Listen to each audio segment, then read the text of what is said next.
뭐부터 해야 할지 몰라 좀 당황할 때가 있습니다. 일이 뒤엉킬 때도 있고 또 손에 잡히지 않을 때도 있습니다. 아무런 생각이 들지 않을 때 과연 나는 뭐 해야 되지라는 생각으로 우두커니 이렇게 앉아 있을 때가 있죠. 여러분, 우리가 제일 먼저 우선순위로 해야 될 것은 하나님을 듣는 것부터 해야 됩니다. 우리가 제일 앞에 둬야 할 것은 하나님을 듣는 일들을 우리 앞에 둬야 돼요. 그래서 순종하는 자를 왕으로 세우시는 하나님인데 순종이나 듣는 게 같은 말이에요. 그러니까 내가 뭔가를 행하려고 하잖아요. 그러면 그 앞에 사실 듣는 것부터 하는 거예요. 듣는 게 순종입니다. 왜 듣는 것부터 하는 것입니까? 우리는 모르지만 우리 안에 이 완고함이 있어요. 그래서 하나님을 들을 때 내 안에 있는 악이 깨어져요. 내 안에 있는 악이 깨어지지 않으면 어떤 일을 해도 손에 잡히지 않고 그것이 결국 겉돌게 됩니다. 믿는 자는 본질적으로 주님과 하나 될 때 정말 만족이 있거든요. 그럴 때 주님을 들으면 말씀이든지 또 내가 성경을 묵상한다든지 또 설교를 듣는다든지 자꾸 주님을 들으면 내 안에 그 안에 있는 악함이 깨어져요. 내가 얼마나 악한가, 내 악함이 깨어졌나 한 가지를 알 수 있어요. 여러분, 내 안에 악함이 깨어지고 있다라는 사실은 야 저게 부서졌다 이런 식으로 아는 게 아니라 두려움의 대상이 달라집니다. 사람이 두렵지 않아요. 내 안에 악함이 깨어지면 오직 한 분 하나님만 두렵지 사람이 두렵지 않아요. 근데 왜 우리 삶에 자꾸 뭘 해야 될지 어렵냐면 여러분, 우리가 사람 의식을 대단히 많이 합니다. 의외로 사람을 신경을 되게 많이 써요. 사실 죽을 때까지 사람 신경 쓰면서 죽을지도 모릅니다. 사람의 관계나 일이나 또 어떻게 생각할까, 그들이 어떻게 나를 또 판단할까, 이런 것들이 얼마나, 심지어 내 자신이 또 그런 판단을 하는 일들이 참 많은 게 인간의 삶인 것 같아요. 사울이 그걸 끝까지 보여줍니다. 사울이 우리에게 신앙생활을 어떻게 해야 되는지 정반대로 뒤집어서 보여주는 것 같아요. 해야 될 모든 것을 하나도 하지 않는 사람이 사울입니다. 정말 가슴 아프죠. 하나님이 기름 부어서 세웠다면 정말 하나님 앞에 그 믿음의 길을 걸어가면 좋은데 정반대로 가는 거예요. 정반대로 가는 사람은 신앙생활이 할수록 힘들고 할수록 어렵고 할수록 고된 거예요. 왜? 자신 안에 신앙의 길이 아닌 자기의 길로 자꾸 걸어가고 있기 때문입니다.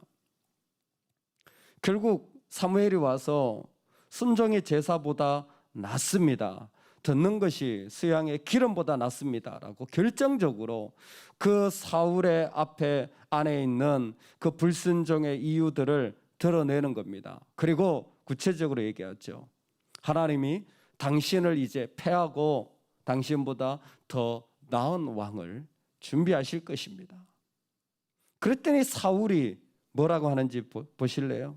오늘 말씀 30절인데요. 사울이 이르되 내가 범죄하였을지라도, 자기가 범죄했죠. 하나님 앞에 불순종했잖아요. 내가 범죄하였을지라도 이제 청하옵나니 내 백성의 장로들 앞과 이스라엘 앞에서 나를 높이사 나와 함께 돌아가사 내가 당신의 하나님 여호와께 경배하게 하소서 하더라. 아멘. 내가 범죄할지라도 장로들과 사람들, 이스라엘 백성 앞에서 나를 창피는 주지 마세요. 신이 무엇인지 딱 드러나죠. 사울의 신은 사람이었어요. 하나님이 아니에요. 하나님도 믿는지 모르겠어요. 근데 사람들이 어떻게 생각할까? 내가 뭐 그런 꼴을 당하면서까지 이런 일을 해? 내가 그런 창피를 당하면서까지 이렇게 돼야 돼? 이런 사람은 신이 사람이에요. 하나님이 아니에요. 사울은 자기가 심판받는 마지막까지 이 마음을 버리지 못하고 있는 겁니다. 여러분, 우리가 하나님 앞에 나아갈 때에 우리가 그 주님 앞에 나아가서 우리 앞에 있는, 우리 안에 있는 모든 두려움의 일들이 깨어지기를 주의 이름으로 축원합니다. 내 백성을 두려워하여, 내가 백성을 두려워하여 그들의 말을 청종하였음이니이다. 백성을 두려워했어요. 하나님을 두려워한 것이 아닙니다. 이 일들이 주님 앞에서 깨어져야 돼요.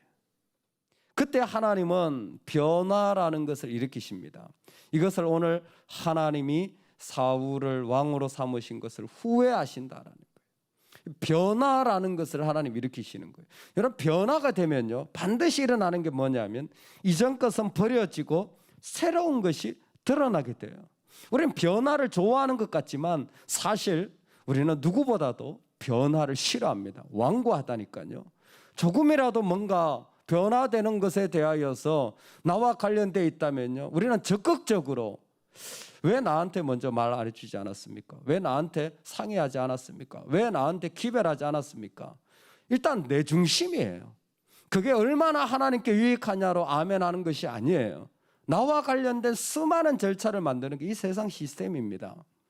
변화를 근본적으로 우리는 원하지 않아요. 왜? 그 변화에 어떤 사람들은 버려지거든요. 근데 그 버려질 때 자기의 두려움의 대상이 나였고 사람이었고 이 땅이었다라는 것을 알고 엎드린다면 그게 감사한 자리가 되어지는데 그냥 버려지면요 너무 속상하고 시험 들고 상처받는 자리가 되는 거예요.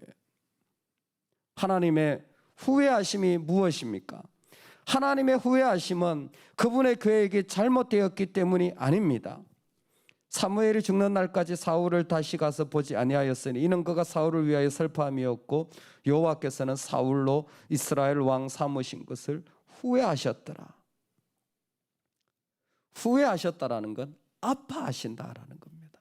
하나님 후회하신다는 건 아파하신다라는 거예요. 이스라엘에 하나님이 자기 손으로 세우신 그 왕이 지금 하나님 앞에서 버려져야 되는 일들이 일어난 거예요. 그래서 하나님은 슬퍼하십니다. 그래서 후회하시는, 아파하시는 거예요. 슬픔이 다가오는 거예요. 여러분, 우리가 살아가면서 하나님 앞에 이와 같은 후회하심의 하나님을 만날 때가 있어요. 아, 하나님 슬퍼하시는구나. 하나님이 아파하시는구나. 하나님이 이 일로 말미암아 참 마음이 힘드시겠다라는 것이 느껴질 때가 있는 거예요. 그때가 바로 하나님 후회하시는 자리예요. 하나님 잘못하셔서 그것을 우리처럼 내가 그때 잘못했다라고 말하는 것이 아니라 하나님의 아파하심이 하나님 후회하심이에요. 그리고 하나님의 후회하심은 뭐냐면 하나님이 아파하실 뿐만이 아니라 하나님이 또 다른 선택을 해 나가시는 것이 하나님의 후회하심입니다.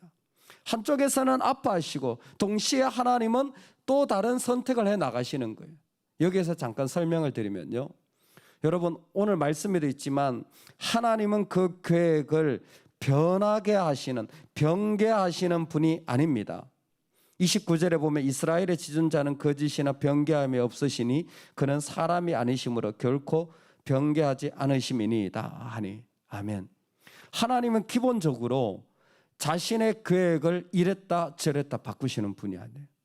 하나님의 계획은 끝까지 성취되어집니다. 어떤 어려움이 있어도 반드시 성취됩니다. 그래서 하나님은 변개하시는 분이 아니에요. 그런데 하나님의 계획은 끝까지 성취됩니다. 근데 성취되는 중에 하나님의 다스림은 자유한 가운데 이루어지는 거예요.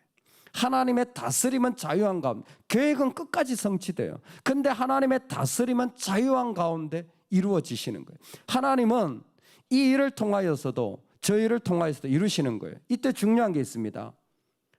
여러분, 하나님은 우리를 통하지 않고도 일하실 수 있어요.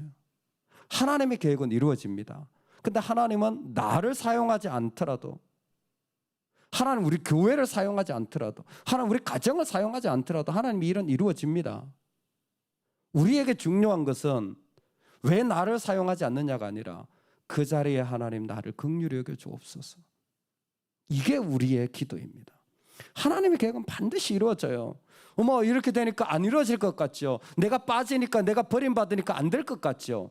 어떨 때는 그게 더 낫습니다. 어떨 때는 그게 더 하나님께 유익할 때가 있어요. 하나님은 하나님의 계획을 반드시 이루신다니까요.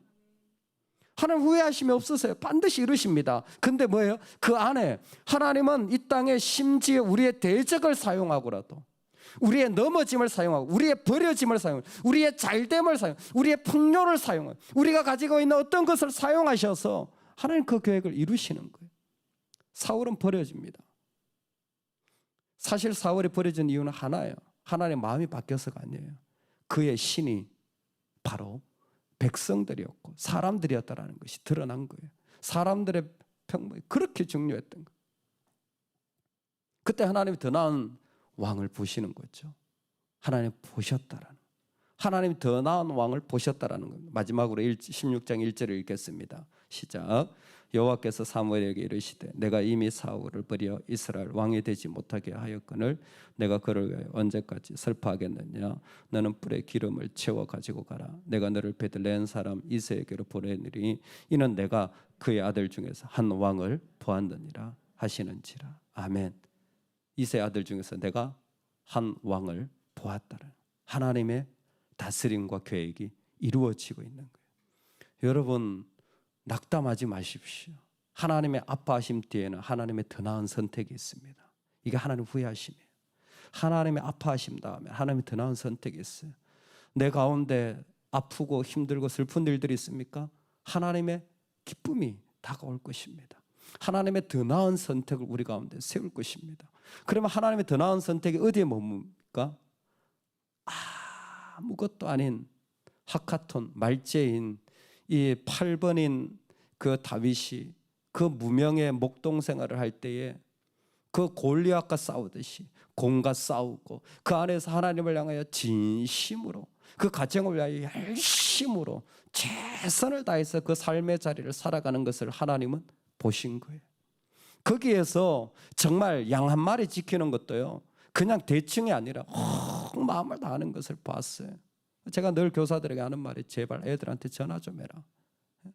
우리 대표 교사들한테 하는 말이 좀 전화 좀 하시라. 아이들하고 직접 통화하시라. 교회는 학교가 아니에요. 관리하는 곳이 아니에요. 영혼을 만나야 되는 곳이에요. 영혼이 어떻게 자라는지. 뭐예요? 한 마리 한 마리에 온 마음을 가지는 거예요. 다윗이 양떼가 얼마나 형들은 관심이 없어요. 군인 되는데 관심 있지. 뭐 그런 쓸데없는 일을 왜 내가 합니까? 근데요 교인들 중에는 그런 분들이 있어요. 청소하는 거, 심부름하는 거, 흐드런 일 하는 거, 땀나는 일 하는 거, 나한테 너무 힘든 일 하는 것을 아무렇지 생각해 보면 연배나 사회적 지위나 경험이나 그런 거와 전혀 어울리지 않는데 상관없어요. 다윗과 같은 마음으로 하나님 앞에 바짝 엎드려 가지고 하나님 무엇이든 줬사오니라고 하는 분들이 있어요. 하나님 뭐예요? 보시는 거예요. 하나님 보시는 거예요. 하나님 보시는 거예요. 네가 더 낫다. 네가 더 낫다라고 말씀하시는 거예요. 우리 그 자리에 서기를 소망합니다. 왕이 더 나은 게 아니에요. 바로 그 자리에 있는 다윗을 더 낫다고 생각하는 거예요. 그 힘든 자리에 있는 다윗을 더 낫다고 생각하시는 거예요. 오늘 하나님은 지금도 우리 삶에 더 나은 선택을 그렇게 이루어 가시는 줄로 믿습니다. 할렐루야.